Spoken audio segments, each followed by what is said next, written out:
Never intended to stay with GitLab for a long time. So I joined GitLab on invitation by the founder, Sietse. And I said to him, I'm going to be here for a year and then we're going to found my own startup. But GitLab did really well and I enjoyed my job. So I stayed for much longer.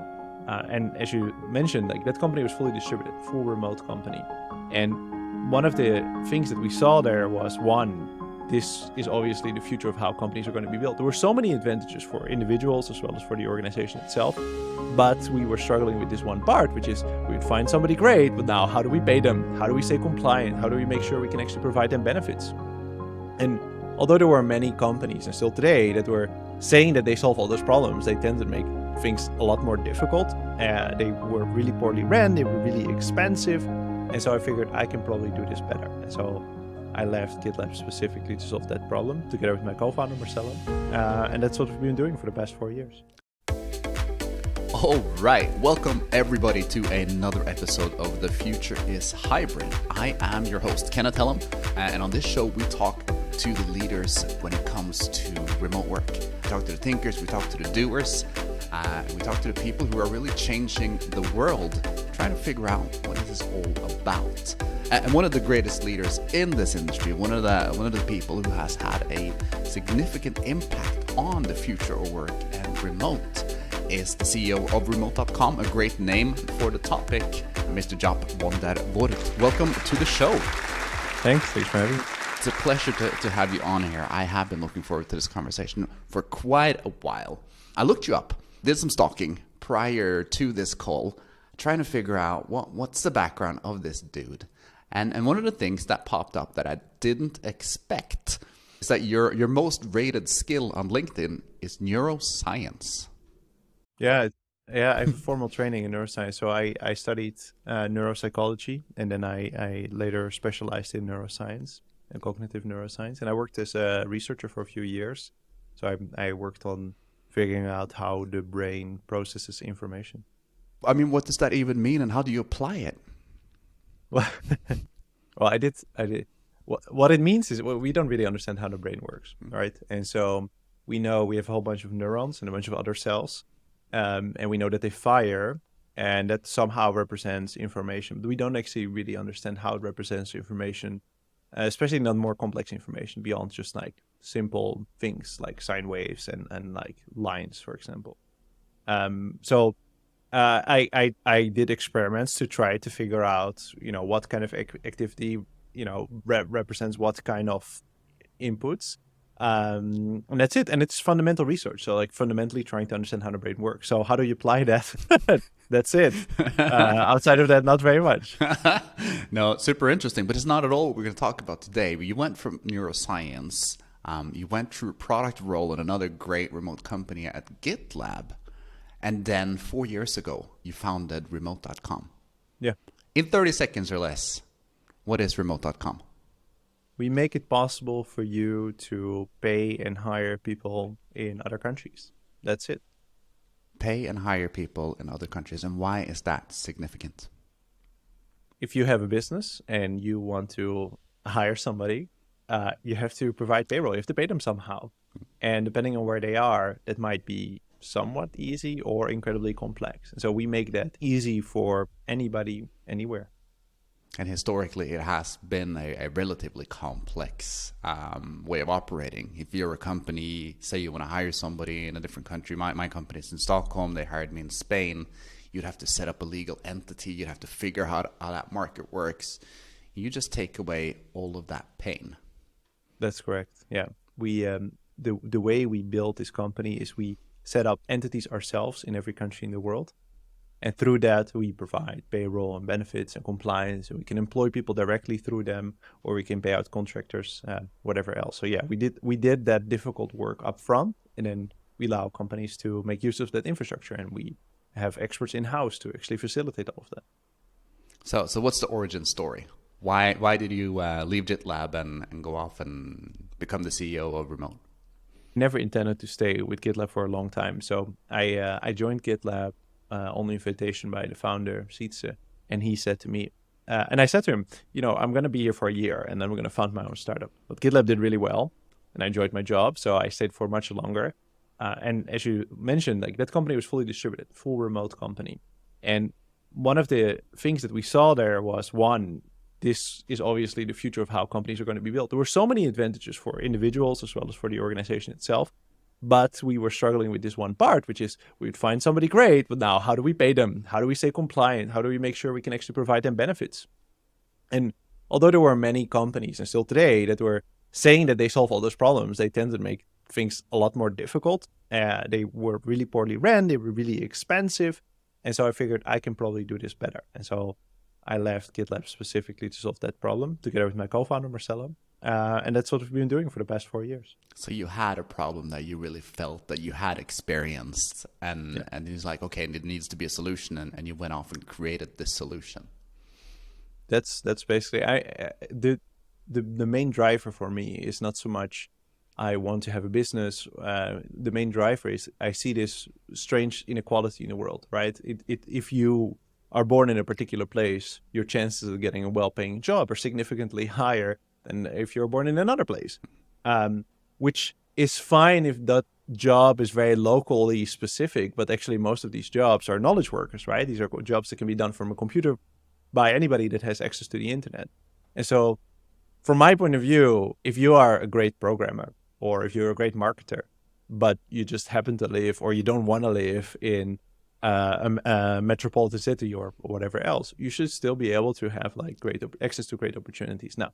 And this exactly I want to solve, and I feel very, very strongly about. That's what I hope to achieve with the company. And I think to a degree we have so far. And your timing hasn't been horrible either. You started this company a couple of years before the pandemic. Yeah, we started the company in January 2019, and we were still building it once the pandemic hit. So we didn't actually had any customers at the time yet. But we quickly rushed the market. And of course, that for sure helped us as a company. And you're not being humble when you say that. You are one of the fastest growing companies, not just in this space, but in history.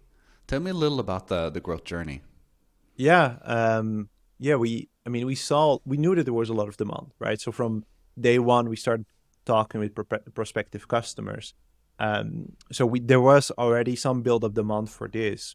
And then, of course, with the pandemic, that demand just exploded. And so, in our first year of doing sales, I think we grew the team from like 10 to 50 people. And then the second, it was technically still the first year, we went from 50 to about 650 employees in a single year. So people actually directly working for us, not people that we employed for customers. It's growing really, really fast. And then, revenue luckily follow the similar trajectory. It's been growing really, really fast. It still feels, and in a lot of ways, it is still really early days for us. We've been doing sales now, coming up on 3 years in May. It still feels like everything is very new and very young, and every 6 months or so, it feels like a completely different company still. I can only imagine a fun growth journey. So how do you 10x your organization? I'm assuming that wouldn't have been possible if you were only hiring in a specific city. Yeah, I think there's a few tricks that we did, but I think the biggest one is that we just are a company that works remotely. That's it, right? Like the demand for remote work far exceeds the availability for remote positions. And then if your company is called remote, you do get a lot of job applications. So that worked. So we actually, and still today, our main problem with hiring is not so much finding great people. It's that finding the right person between the tens of thousands of applicants we get every single month. That's the real challenge. And already at the time, and even more so today, we get tens of thousands of applicants a month for people to work specifically with us. Super, super interesting. So the service you provide is the ability to hire. Who are your customers? Who needs this the most? It's virtually any company in the planet. I think when we started the company pre-pandemic, we thought, well, it's going to be mostly tech companies, and to a degree that's true, because tech companies are almost entirely knowledge workers. But what we found was that almost any business employs knowledge workers, and more businesses are starting to realize that it is much easier to hire from anywhere than just from my neighborhood. And so Yeah, fine is very funny. I think Burger King is like such a nice example. It's one of our customers that is where I think like that's not a typical tech company, but they work with us. So yeah, virtually any company. It's been very interesting to see that. Do you see a difference in big versus small, young versus old? We see basically any new startup, they adopt remote work, right? Like, why would you get an office? Like, it just costs you money, and like it's been proven that you don't really need to get an office. So they either have to be incredibly opinionated about the fact that they want an office, or they end up using us. Big companies, so of course, are well established. They have offices, and so they have some sort of way of working. They see, of course, massive pressure by their own employees to start working remotely, but that doesn't necessarily mean that they need our help, right? But more and more so, it's really hard to compete for talent if you say, well, you are going to be extremely limited about where you live and how you work and what times you have, whereas everybody else is offering remote positions. So even if it's not the big employers themselves that are taking this initiative, they are driven very much by the market of talent to adopt these kind of policies. And so, yeah, we see literally any kind of company, including very large organizations. Those very large organizations, they have some more flexibility, right? They have large internal teams that manage much of this work. But even they don't have entities, they don't have a presence, and they don't have expertise for every country in the world. And we are not everywhere yet, but we're getting there. And so we can often help them.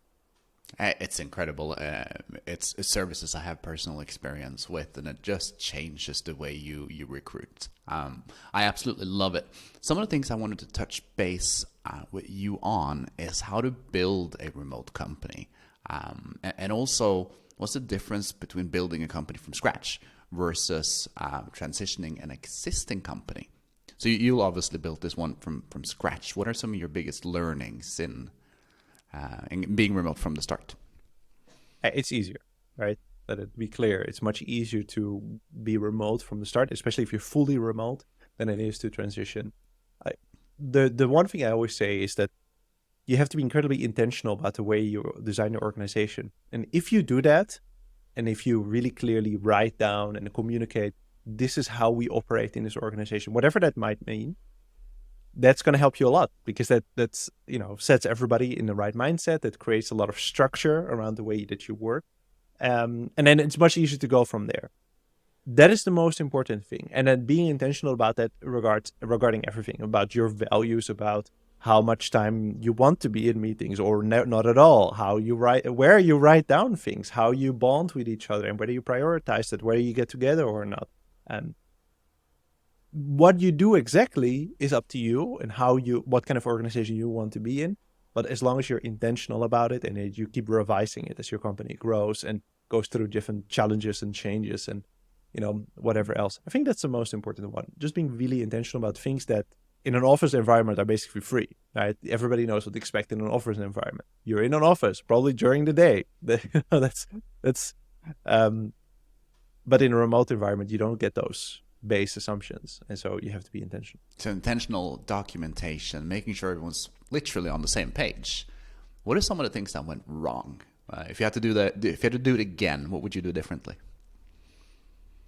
I don't know. I don't think anything really went wrong, right? I think if you're doing something ambitious, you're going to make a lot of mistakes, but that's just part of the journey of learning and moving forward. So I don't think there's anything in particular that goes wrong. I think, come on, there's got to be a war story. There's got to be that, wish I hadn't done that thing.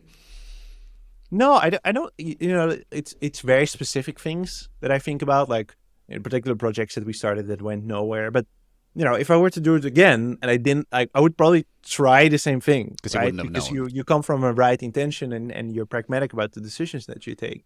I almost all of the struggles, and in general, if you're building a company, around people, right? Which is like people that just, it's not so much about hiring the wrong person. It's about hiring the right person for the right job, right? And those two things can both be wrong. Like, and setting an expectation well is really important part of this. I think that's the most important thing. But I'm incredibly convinced that you can mold people, and like as long as you create like a great framework around it and you set expectations really, really well, people will self-select into or out of a particular role.